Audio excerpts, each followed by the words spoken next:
Really? Yes. That's imperialist tea. Oh jeez. A good shot of that as well. The twinning. I'd watch That's that from South Africa. I know. That's like It's apartheid getting- tea. Oh no. The Chinese tea, that's getting worse. Geez, so we label everything then. We've just got It's, political teas. yeah. Maybe we should do a project about this. We're doing for Different times. Sit down. There's a limit. Um, So peppermint? okay. Peppermint, yeah. I can't associate peppermint tea with any form of like imperial crime. No, that's what I'm sure there is. I'm sure there is. But I mean, Waitrose, who knows? I don't know. Where did peppermint tea originate? Like, where is it? It's sort of So all tea cultural comes from roots. India. Even peppermint. Like culturally. But I mean, We like don't really drink a lot of peppermint tea in Pakistan, I know. in the Arab world, you drink a lot of mint Nana, tea with tea, yeah. mint, Mm. but I don't know if it's peppermint. That's true. Should have bought fresh milk. Then That's be nice. no Hot problem. water, then we know where it's coming from. We don't know who's been exploited picking up. Yeah. 1, 2, 3, 4, 5. Somebody can take the teapot. Yeah, I like that. I think the man should take it in.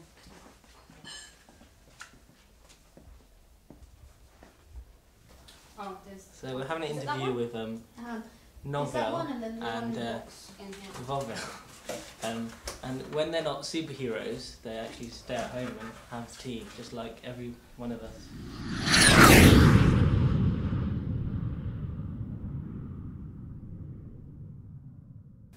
I'd like to know, like, where the choice came from of choosing to play yourselves as opposed to picking other characters or just, unknown characters. Where did that come from? Where did that initial idea stem from? But talking about my own work is a bit different than talking about Oreet, because Oreet is involved in performance, so it comes to her kind of naturally. My work has very much to do with using pop culture or mainstream culture and kind of infiltrate that to tell something talk about something much more complicated or that has a sensitive political issue. And my work is very often has to do with Palestine and occupation. And so this was a way of using this mainstream culture, like the comic book, somehow reach out to a wider audience, because we wanted the book to be kind of less elitist. And also, I think what is the same in both our work is we both use ourselves in the work. So Larissa uses herself in video work and photographic work, and I use myself and sometimes my family in my work. So I think for both of us, I think that's why we work also well together, because in our own practices we're working in that way. So it just seemed natural to just take that into Yeah, to use ourselves. There's other works using this aspect of fantasy, such as Ellie Solomon's film Divine Intervention. Just wonder how you situated yourself in relation to these. It's funny you asked this, because we have a comment about this in I don't know if you remember it. Where it's in part 2, I think it's Ya Sulaiman.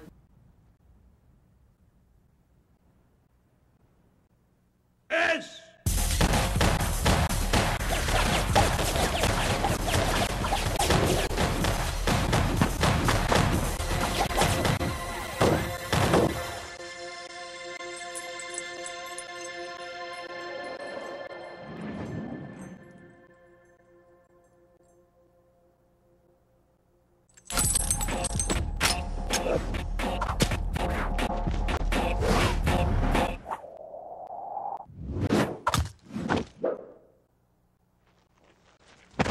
We kind of are aware of what's happening, and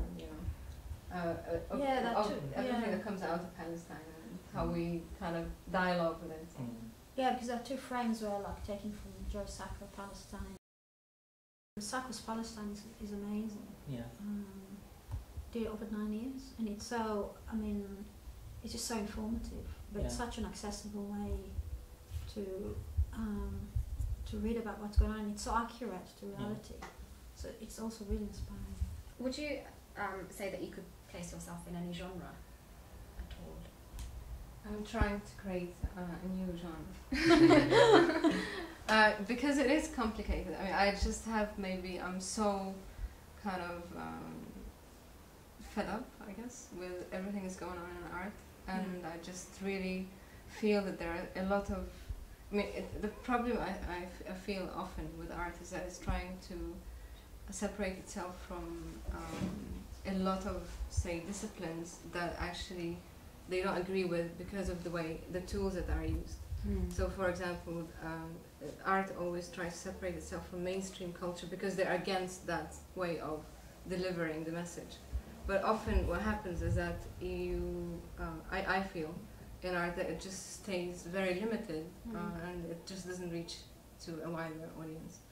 For me, it was a real struggle throughout. I kept saying to Larissa, oh, it must be black and white. We must make it look more like art. It's so unarty, it's so untrendy, because although artists work with the mainstream, like as in pop culture and, you know, pop art and all that, but it's still such a coded use of it. And I think our kind of thing with a comic book is it does really actually feel like it's not art, but then it is, because we're artists. So I think there was always this kind of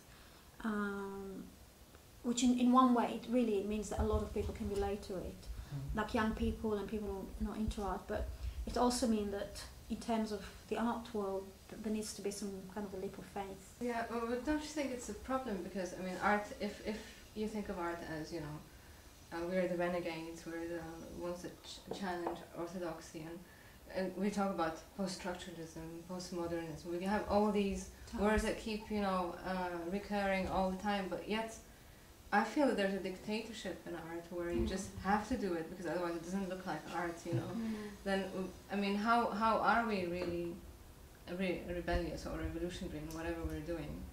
How is it different than like what the modernists were doing? If you think about postmodernism being something else, but I just feel that it's very, you know, autocratic what's happening right now.